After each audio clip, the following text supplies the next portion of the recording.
Hey team, you're about to experience my interview with Kim Lowert, the founder and CEO of Appstract. Appstract is a shared shopping plugin for Shopify stores. This allows multiple shoppers to shop for one recipient all through a shared shopping cart capability.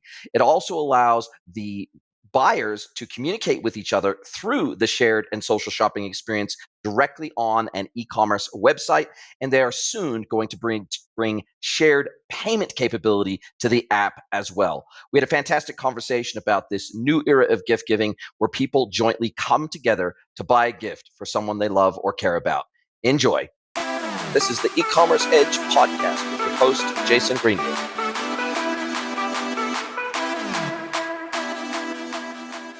Hello, everybody, and welcome to another episode of the podcast. It is my absolute pleasure to welcome Kim Lowert from Appstract. Welcome, Kim.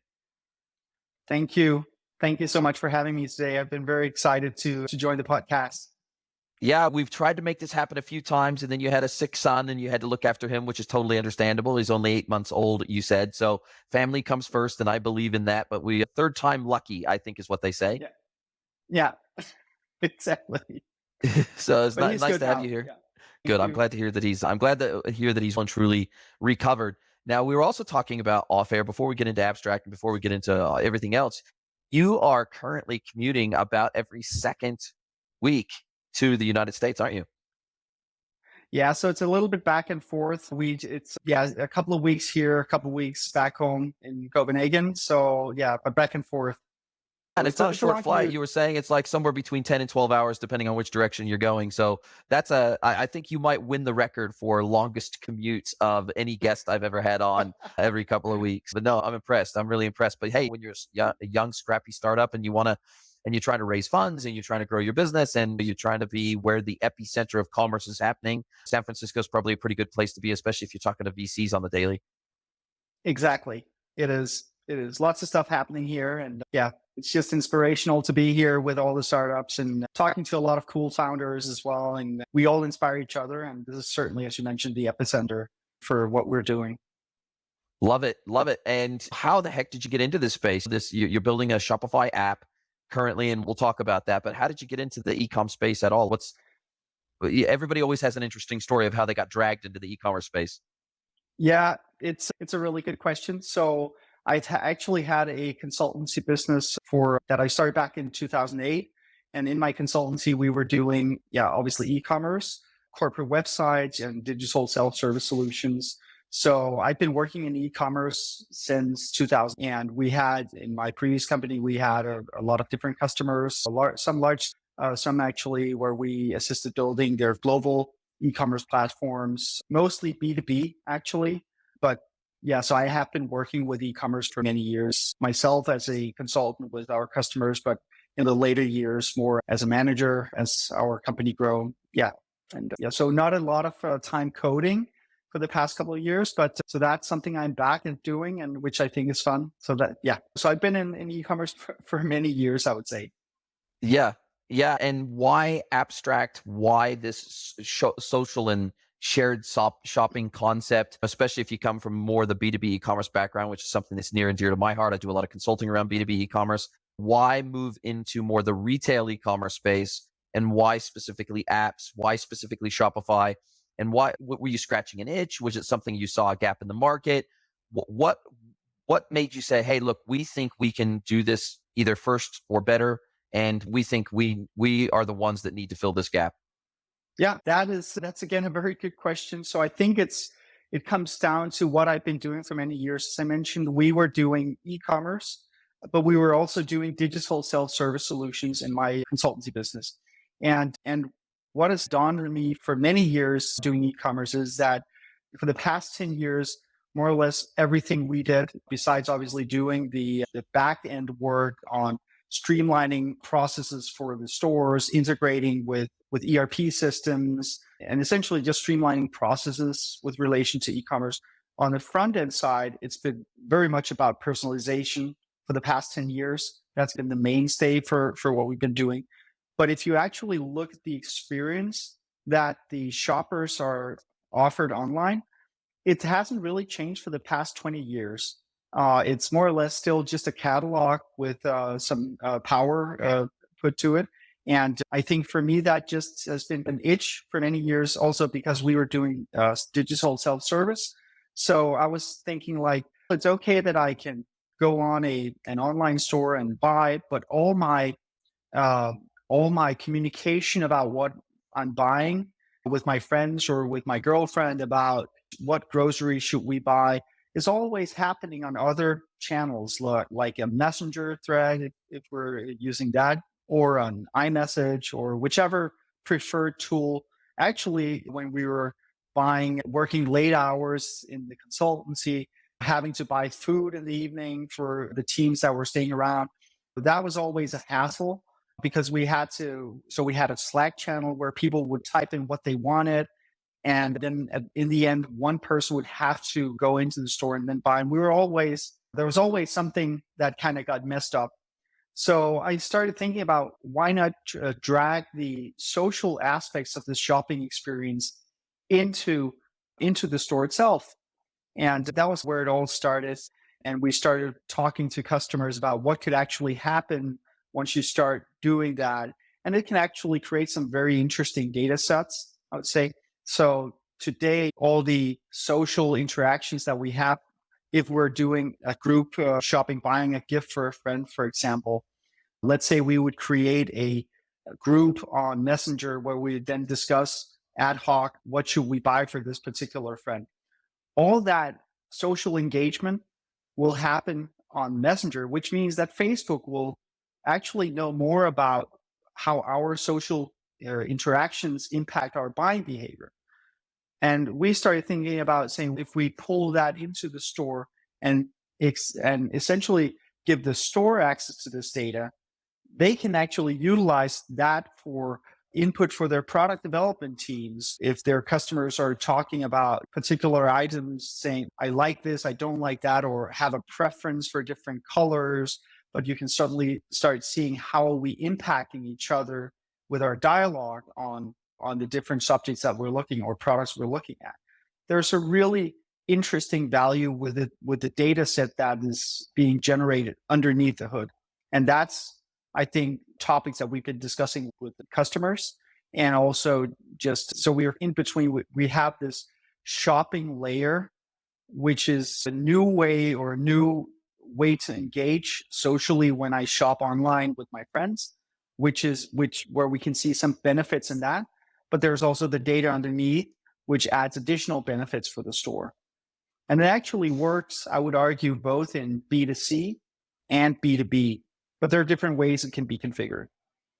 Absolutely. And look, I think there have been a few different platforms that have tried to nail this over the years. There's Pay Squad, there's a few others. In fact, we had Pay Squad on our podcast quite a while ago now. It's going back into 2021 when we had them on the podcast. So it's been a long time now. But there's been a few different platforms, I think, that have tried to nail the team shopping idea. And it feels like the idea behind this is primarily gift giving and a scenario where, hey, I need to buy mom a birthday gift and it's siblings, it's 3 siblings. Oh, are we going to go in together? If we buy individual gifts, then maybe we aren't able to afford that nice of a gift. So we buy her 3 small things. If we pooled our money together, then we're able to buy mom a really nice gift. Maybe we're able to buy her something a little bit more expensive, something a little bit more meaningful because we've pooled our funds together.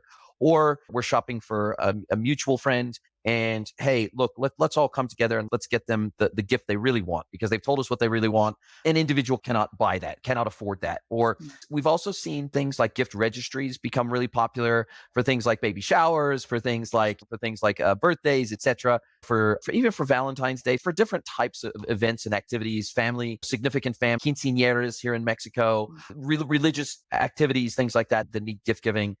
I feel like there's many scenarios where groups of people are trying to buy something for someone. And it feels like that this kind of team shopping environment, it's an understood and accepted thing that this is a need. But I think what you're trying to say is we don't feel anybody's cracked it yet. And we're trying to crack it and we're trying to make it easy on the most widely deployed B2C/D2C e-commerce platform in the world, which is Shopify, right? That's true. And actually, so you mentioned Shopify, and I forgot to answer that aspect. So currently, where our platform or add-on works with or is fairly well tested with Shopify, but it can actually be adapted to any platform. We do have a few stores that are using it as well. We have some completely custom stores that are using it, custom built stores. So that we have an integration pattern that can more or less integrate this with any type of store you have.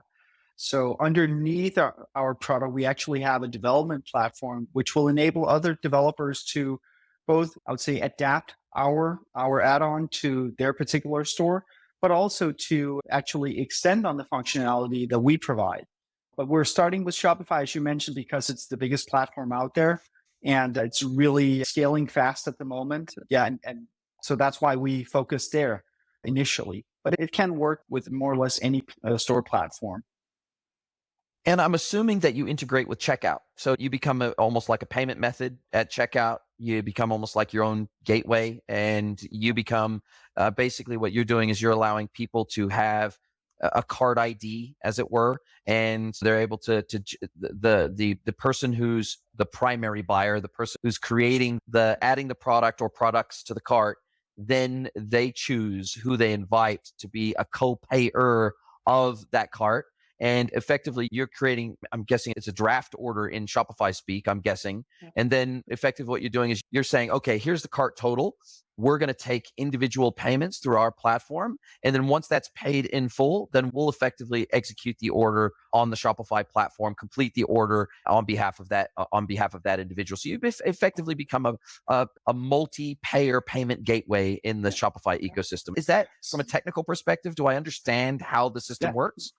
I actually think you're a bit ahead of where we are. We have that in our development pipeline. We don't have it yet, but it is certainly, so we started with the shared shopping experience and just say what we would do today if we're a group buying a gift, we would have all the dialogue and engagements on other platforms to figure out what we want to buy together. And once we want to buy it, one of us in the group would then go in, add those different items to the cart, and then check it out. And then afterwards, we would split the payment. So the way it works with our shared shopping module right now is that we can essentially invite the same group of people into the store, and then we can engage socially within the store. All of us can actually add to the cart.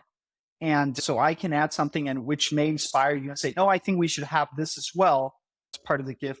So we can all add to the cart. But in the end, one of us will still check out the cart. So the cart is actually being replicated for each of us on each of our sessions, if you can put it like that. And then we'll check out one of us will check out using the built-in cart functionality in Shopify. We do actually have, as you mentioned, in the pipeline to build this shared payment feature as well.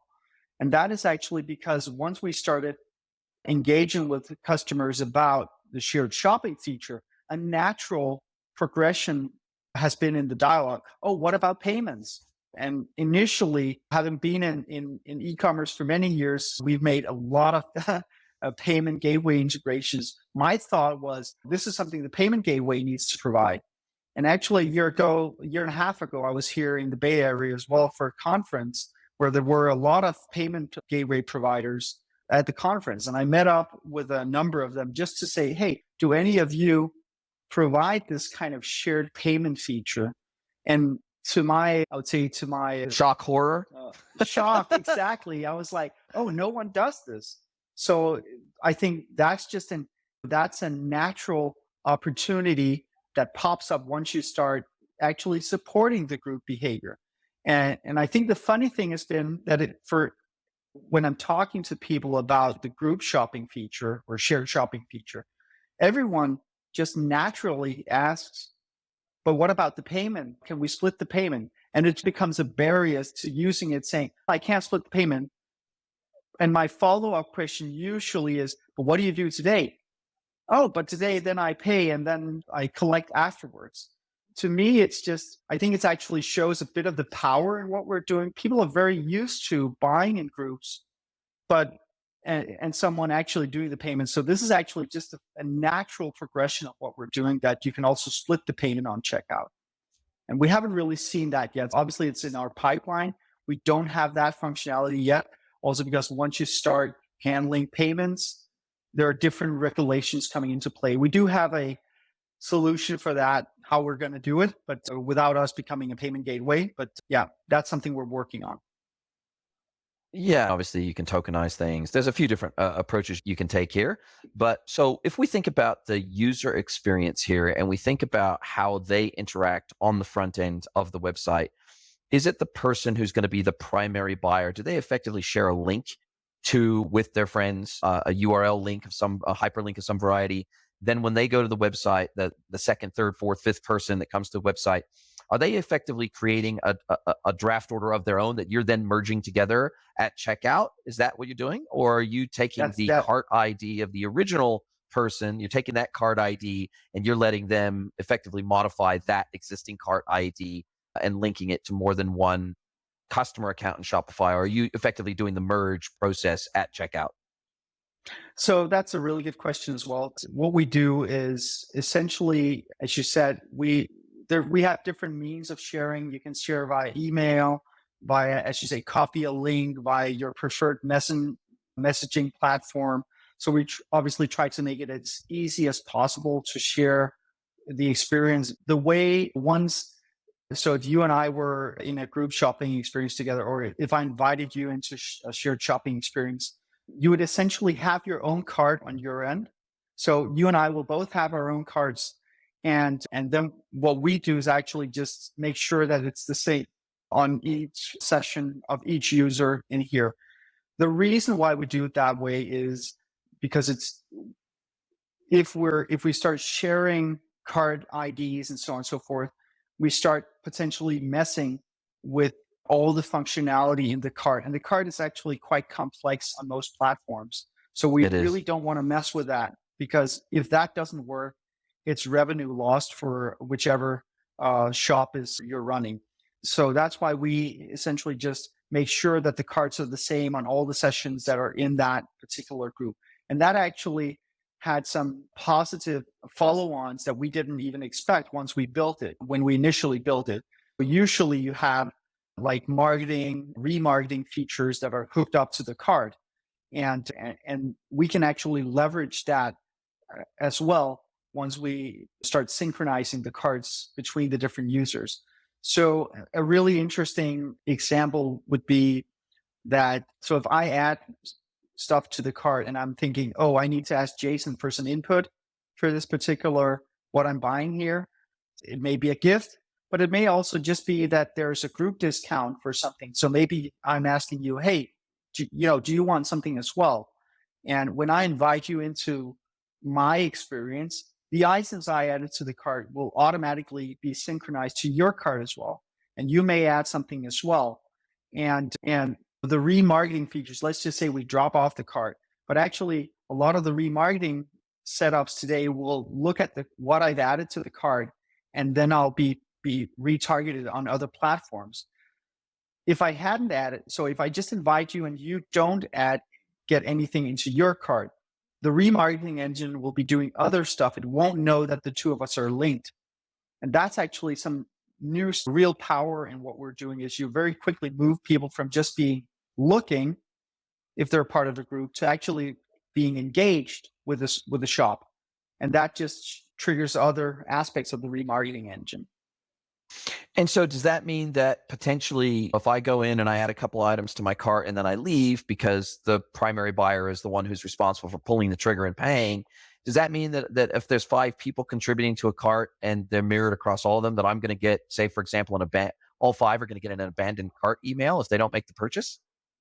So that's definitely something we're working on. Yes, you can argue right now it would be like that, but actually once I pay, your carts will be cleared. So we have a methodology to do that. But that's certainly, we launched a little over 6 months ago. So we're obviously running into some issue, I would say, not issues, but challenges. Teething issues, exactly, that pop up. And those are obviously something that we're working on. How can we add additional information for the marketing engines different markers, so the marketing engines will start working differently. And that's something we're working through with our initial customers to say, okay, Don't these things are fire happening. your metric of abandoned cart. Exactly. Cool. But that's working. And yeah, of course, it makes sense. And so I go. Someone sends me a link. They say, "Hey, look, go and add the items to the cart that you'd like to send to mom, me and my sibling or siblings if I've got siblings." And we all add items to our cart, which then get mirrored in the master buyer's cart. And how do they get notified that the cart has been updated? The person who's initiating the buying, how do they get Yeah. notified? So you have the ability. So we work with users in different levels, I would say. So you can be completely anonymous and still use the platform. What we're working on is to actually enable you to get native notifications on your device. So you can say accept and say, when other people in my shared experience do something, I'll accept to get push notifications. And so that's one way that you can get notified. You can also add your email, so you can elevate your user, if you can say like that, from being completely anonymous to being something where you say, I've added an email, so we can push notifications to your email. You can also add your phone number if you want, and then we can send you an SMS. Again, what we're working on in that aspect is we want to remove as much friction as possible so it will work without you having to sign up or anything. And then you just need to accept that you get push notifications. Then you'll get, whenever I write you a message, someone in the group adds to the cart and so on and so forth, you'll get push notifications for that. And that actually helps drive traffic. So if you're a store owner, what it will do is this, because the social aspects are now happening within your store, your customers will actually keep coming back to your store. So you retain them in the store, which means you have more of their attention time within your store instead of what we do today, keep coming back to a messenger thread, which is out of context. Hey team, I have a big favor to ask you. Please pause this episode and send the link of this episode to someone you know that you think would enjoy this content.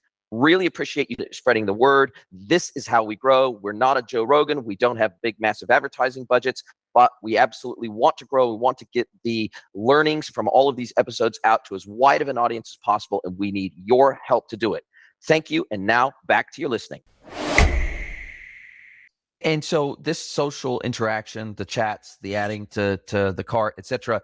What type of interface is that? Is that a separate mobile app that is the Appstract app that's happening on a mobile device, or is it happening within the web store interface, the standard web store interface, and it's more Yeah. like a live chat window that is then that you're all opted in to that thread within the live chat window? What is the actual conversational interface, and where does it live? Yeah. So as you mentioned, the latter part of what you mentioned is what we're doing. It's more, it happens within the store on the website. So our business model is actually not to be a shopping platform. Our business model is to sell to the store as an add-on feature for their shopping experience. And it lives on the store, or sorry, the website UI or web store UI The storefront. as a storefront on the storefront, so you can actually engage there. And again, we do not have an intention to be a platform as such. So I think that's also where we're very different from other startups that have been trying to do similar stuff, is that we're not aiming to be a platform where the users go to shop. We're actually selling to the stores to be part of their storefront and providing new shopping experiences on their storefront. And so when I would authenticate, I'd go to the Shopify store in question, I'd follow the link, I would then authenticate. I'm guessing it's setting a cookie or it's doing something that identifies me as part of this group shopping experience. It's then going to activate effectively almost like a live chat window, but it's specific to my group shopping link that's the unique URL. It then either I'm guessing it's a cookie that then identifies which group I'm a part of so that it activates the right chat window. Now, I guess if I'm part of more than one group buying experience, then that's where it could start to potentially get a little bit tricky because I'd need to follow the link from multiples. And then do I have multiple chat windows open? I guess that's probably an edge case. It's probably a So happy edge case for you if you're in part of no, multiple no, it's group actually shopping experiences. that is actually not the case. We have a if we're going into a bit of technical detail, as you mentioned, you have a cookie, but the cookie is not linked to the card. The cookie is actually for who are you as a user, and then you can actually be linked to multiple cards. And we have UI, so that's also where we're a bit different, I would say, than a lot of than a lot of storefronts out there. You can't really have multiple cards at the same time, but we can actually do that. So our UI resembles very much, right now at least, resembles a chat where you can have multiple chat groups. It's essentially the same. You can have multiple shopping experiences and you can actually click back and forth. And then we essentially make sure once you change from one basket or cart, one shopping experience to another, Or we one just thread to synchronize the other. Exactly. We just change the basket. Okay, so you just swap out the card ID and hey, this is Yeah. the card ID that's loaded. Yeah. Wow. Okay, cool. No, sounds really good. I'm sorry I'm getting so technical, but No, as okay. somebody who's quite technical, trying to Yeah. understand the linkage between kind of the native functionality of the platform, the additional functionality that you bring to the table, and then the user experience that's driven hanging off the backside of that. I'm really trying to just wrap my head around this because Yeah. I've never, in full transparency, never used your platform before, haven't seen it before, so I'd have to go by what's on the tin, and that's where Yeah. kind of all these questions are coming from. Of course. And I think that's also where we're quite unique in the sense that you can have these multiple shopping experience at the same time. The funny thing is that when we've been doing some user testing, there are actually some users that say, oh, now if I'm buying complex equipment so if it's a computer, for example, we don't have any customers yet selling computers, but I think it was a funny scenario that popped up. There was actually one of our, in a user test, one user that said, oh, this is pretty nice because when I'm configuring, usually if I'm buying a new computer, I try and configure it in different ways. And then I need to take a screenshot to remember how I configure it to see the price. And then I empty the card and then I configure the other parts. And then I take a new screenshot. Then in the end, I compare. But now with our shared shopping experience, I can actually just do multiple cards for myself. And then I can easily switch back and forth until I say, oh, this is the one I want. And then I check that out. So it was just a funny scenario of a user wanting to use it in a completely different way than what we originally intended. But it solved the problem Multi-cart, for this particular. Exactly. which might normally, like for this exact use case, might be solved by a wish list app, a wish list or a shopping list app, where they would have multiple wish lists and then they would compare the wish list totals. But they're almost using you like a wish list app. Exactly. Exactly. And do you see yourself expanding the functionality of the platform to provide functionality like a gift registry or a wish list type of functionality? Do you see yourself expanding and enhancing that capability to be, and from a UI UX perspective, to be more like a wish list or I guess it would be more like a gift registry app? Yeah. Yes. The short answer is yes. We certainly want to be able to do that. It's once you have people tied together in a group, what you do with it just opens new opportunities. And it's more of a UX UI perspective from where we are right now to add the wish list functionality. Say I'm creating a group where instead of adding to the cart, I'm just adding to a wish list. And we're working on different UI aspects to actually make it more engaging to shop in a store. So one of the things that we see a number of users do when they shop or ask friends for input, for example, women buying clothes, it's very common that they take screenshots and send it to their friends, say, should I have this dress in yellow or blue or green, or does this top go with these jeans or this skirt or whatever? And it becomes a lot of screenshots on a thread, which is out of context. So you don't really know, depending on over how much long time this is actually taking place, there's a tendency to things getting forgotten. So we're working on that can actually enable the user to actually put multiple items up against each other and say, hey, friends in the group, vote for which one should I take or stuff like that. So it becomes more engaging. to actually shop within the store. And I guess it also creates a scenario where, okay, it's my birthday that's coming up. I'm going to create the group as opposed to, say, my sibling or my parent or my child. Uh, I'm going to actually create the group. I'm going to initiate the group from the UI. I maybe add one or two items to the cart to kick things off, and then I throw it over to the group and I say, you guys add products to the cart that you'd like to maybe get for my birthday too, or you can decide which items you want to gift to me, so to speak, of this list of items. And do you have the concept of moving the ownership of the group to someone else? So for example, I initiate it because it's my birthday that's coming up, but I move the ownership of this group off to my child or my sibling because ultimately I want them to make the final purchase. So I effectively transfer ownership of the group from me to someone else. Yeah.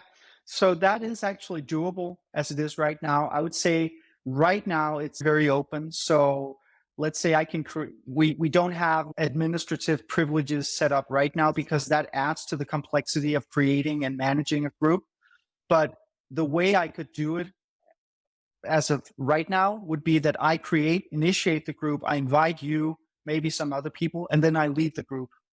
And then you guys, Ah, because everyone's an administrator as it is right now. So ah. that is obviously creates additional challenges down the road, but we don't want to add too much friction right now because we want it to be as easy for the users to start engaging. We are aware that this will become part of the issues that will potentially pop up at a later stage once people become used to actually using such functionality. But there is no reason to make it more complex right now. So we're trying to we want to see it being a problem before we actually start solving that potential Solving for it. problem. Exactly. And as of right now, anyone in the group can check out with that cart, or is it only the person who initiated the group can check out with the cart? Right now, anyone can check out. Okay, so anybody can check out, and then at the point where any one of these 5 people that are in the group check out, then that clears the carts for everybody that's in the group. Exactly. Okay, fantastic. And presumably that would, by definition, mean that any of the available payment methods available at checkout can be used for that cart. Correct. Wow, amazing. Yeah, it's a really interesting concept, and yeah, I guess I'm exploring what this platform is and does, and how it will ultimately work via question. And hopefully, I've Yeah. asked all the same kind of questions my audience would have when they were looking at this type of platform and looking at potentially either implementing it on their own website, or if they bump into it in the wild, they're going to know what it is, which is pretty Yeah. exciting. What's on your roadmap for the next 10, 12, 20, 12 months? Next 12 months, Yeah. what's your top priorities in terms of functionality to add to the platform apart from maybe payments? Yeah, so it's certainly continuous work on the notification aspects because the ability to notify people whenever something happens to keep coming back, that's certainly one of the things that is high on our priority list. But once we have that done, it's actually about, I think the next functionality we have on our roadmap is to actually add something like a wish list functionality, the ability to attach and detach a cart that I could be part of an experience, but actually not having my own cart updated, so that it may sound it adds to the fact that you can be, instead of being a part of a group that is shopping, I can actually just be someone who comes in as a friend to advise. So that kind of functionality is something we're working on as well. And then it's about making the UI nicer, adding the ability for the store to actually feed messages into the group chat so they can push different things with the groups. So that's obviously something we're talking to customers about, because once they start seeing, oh, there's this chat here, then we naturally get the questions, oh, how can I get access to pushing stuff, or retarget and say, oh, we have this new promotion. If you have added a particular product, if you buy 2 or 3 of those, you can get a discount. So those are things that we're working on. But it is a dialogue with customers right now to figure out what we need to prioritize. But certainly the notification aspects is, I would say, is what is highest on our to-do list, because that really drives traffic back to the store, which is one of our value propositions. And I guess being able to mirror those conversations in other platforms like maybe Messenger, WhatsApp, whatever, being able to mirror those, have the links be cross-transferred to where it can always be linked back to, creating a discussion thread. I feel like leveraging those other technologies via their APIs so that people can be notified however they wish to be notified, whether that be a push notification in your app, whether that be via email, whether that be by text message, whether that be via Messenger, WhatsApp, whatever. It feels like that if I have control over the ways that I get notified when my cart gets updated or a cart that I'm a part of gets updated, then there's no chance that I guess I would miss the fact that cart has been updated. That's true. That's true. And that is And why for you guys, that has a lot no, of you go. focus for us. Yeah, it's No, just it makes complete sense. The communication channels are really important. I think it's key, and it is key because a lot of people have asked us, why have you started with chat? Why are you not adding video conferencing or just speech or voice? And actually, there's a reason why we started with chat as the communication method, because chat works in an asynchronous fashion. I can come back and chat whenever I want to. We do not necessarily have to be there at the same point in time. And I think that's of huge value also from a shopping or group shopping experience perspective, because it's nice that we can be together. And I think it's very nice from a demo perspective that we can show, oh, when I add something to the cart, instantly it's in your cart as well. But what will mostly happen is that I have a couple of minutes here, so I'll just go in and see, what did you write? I add something, write a message, and then I'm out again.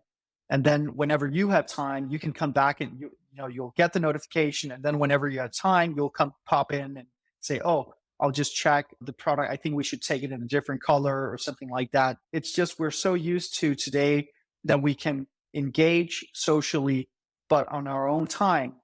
And that's why we really wanted to start there to cater to that. It is, of course, on our roadmap as well to do video or voice, but it's not high on our priority list right now. Makes complete sense. And how do you guys make your money? So how do you charge the store owner? It's clearly a SaaS platform. It's a Shopify app in the case of Shopify.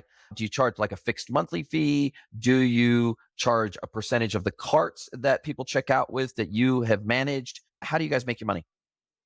Yeah, so that's a really good question as well. So what we're going to market with is a fixed monthly fee.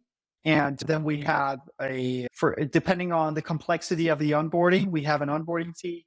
And then we have a percentage of what we can prove is due to the shared shopping feature. So we take 1% cut of the cart. So the way we calculate it is that if I initiate the cart and I share it with you, let's say I add $100 worth of goods to the cart, and you add an additional $30 to the cart, then we say the initiator would probably buy what that person would buy anyways, but what everyone else adds to the cart is what we can prove is due to the shared shopping feature, and we take a cut of that.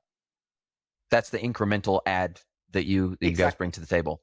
Exactly. And I think the interesting part right now is that with our initial customers, we can actually see that when the customers shop together, we can see an increase in cart size by 31 to 40%, somewhere in between that. So it's actually quite a huge difference. It's a significant uplift. Yeah. I wouldn't expect that it would stay at that point once it starts scaling, but it's certainly a significant uptake. Makes complete sense.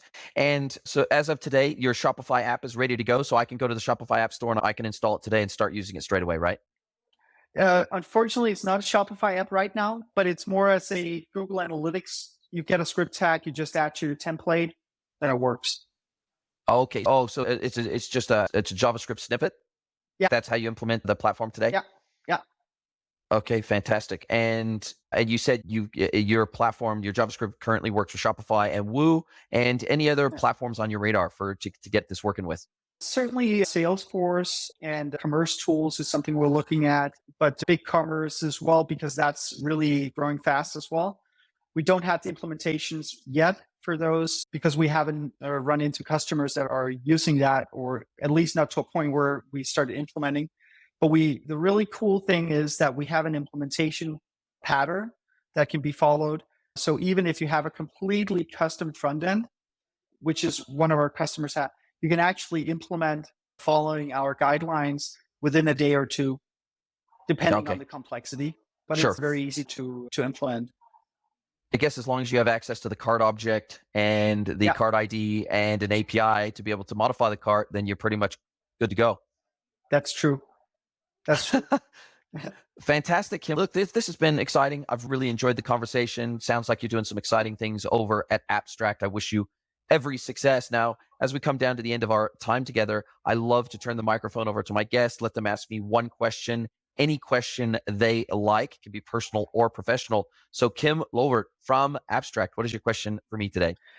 Yeah, so I think actually my question is to you, what do you see as the three biggest challenges facing e-commerce businesses in 2024? The three biggest challenges. I think the I mean, that's an amazing question. That really, that's an awesome question. I think probably one of the biggest ones is for brands to stay the course and continue to invest in an uncertain market. I think that's probably the single biggest one I would call out, because I see a lot of brands holding fire, maybe pulling back on marketing spend, maybe pulling back on new product development, pulling back on partnerships, pulling back on collaborations, just pulling in their horns a little bit and saying, look, there's a lot of uncertainty in the market. We don't know what stock market in the United States is currently at all-time highs. Is it a bubble? Is it going to burst? Interest rates, are they going to go up? Are they going to go down? Deficits in the United States at all-time highs. We know that when America gets a sniffle, the world gets a cold. So the reality is, I think there's a fair amount of uncertainty in the market right now, especially around interest rates. And I think it's that interest rate uncertainty that's got people a little bit off guard. And we've still got very low unemployment in the United States right now. We've got almost full employment. So people are thinking, what is after Silicon Valley Bank and how the Fed ran to the rescue of Silicon Valley Bank, after that, what is the next thing to break in the economy? What is it going to take to cool off the economy and continue to bring down inflation? And I think it's that uncertainty associated with a bit deer in the headlights at the moment. And so I would say that people need to always, when there's uncertainty and there's kind of blood in the water, that's the opportunity to grab a whole lot of market share usually. And especially during downturns, if you can make hay while the sun shines during a downturn and not only survive but thrive during a downturn, it means when the market comes back up again that you're going to be riding a pretty high wave. I think that's the first thing. I think the second thing is channel diversification. I think a lot of brands think they're channel agnostic, but they're really not. They're really over reliant. Even if they're an omni-channel business and maybe they've got a few retail stores and they've got online, they'll have 80-90% of their revenue coming from one channel. And I think that's super risky. And I think that goes for not only transactional channels, but marketing channels. I think there's an over dependence in most businesses on one or two sales channels and one or two marketing channels. And I think that is super risky. And what I'm seeing more and more is in particular D2C brands, manufacturing brands, wholesale brands, direct to consumer brands, starting to look at strategic wholesale as a really good way to diversify channel risk and say, look, we need to establish a strategic wholesale channel and maybe B2B e-commerce, for example. So I think it's the deer in the headlights and people not making decisions. I think that's a really problematic thing. I think channel mix is and channel diversification is a real problem.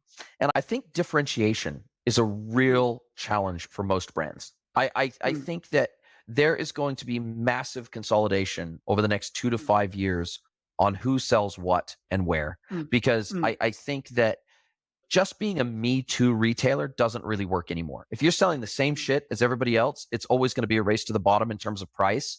And I'm still seeing that be an issue today. I'm still seeing, when I go to Reddit, I'm still seeing 2, 3, 4 posts a day. Oh, I've set up this new e-commerce website. I've spent $5,000 or $1,000 or $2,000 on meta ads. I'm getting traffic to my website, but I'm making no sales. What makes you special? There's nothing special. When I go to your website, it builds no trust. It has no story. You have no brand, and you're carrying the same crap as that you get off of AliExpress and you're reselling via dropship. So I think that differentiation piece, and I think dropshipping largely is fading away as a viable business model, especially in the retail space. And so I think differentiation, exclusive product lines, exclusive ranges, white labeled products. I think this is where brands can differentiate and they can start to get out of the race to the bottom in terms of price. So I think curation, exclusive lines, and branded products, I think this is where, because you got a lot of manufacturers going direct to consumer now. So this is the reality. But yet we're seeing that direct to consumer brands, the world's biggest direct to consumer brands, are really struggling outside of the physical retail space because 80% of retail sales are still done through physical retail. So I think omni-channel is really becoming important. You have to be an omni-channel brand. You cannot be, it's very difficult to be a digital pure play or a physical pure play anymore. I agree. Well, listen, Kim, it's been a fantastic conversation. I cannot wait to speak to you again soon. I'll put all your contact details down below. I'll put your LinkedIn profile link. I will also put in the link to the Appstract website. Apart from that, how do you like people to get a hold of you? Yeah, to be quite honest, reach out either via LinkedIn or email or I usually always answer pretty quickly. I would love to talk about what we're doing and just general e-commerce. That's my life. So I would like to share and hear from anyone who would like to engage. Love it, Kim. Thank you so much. And I can't wait to speak to you again soon. Are you a B2B or D2C e-commerce merchant? Then head over to greenwoodconsulting.net to learn how we can help you scale your business.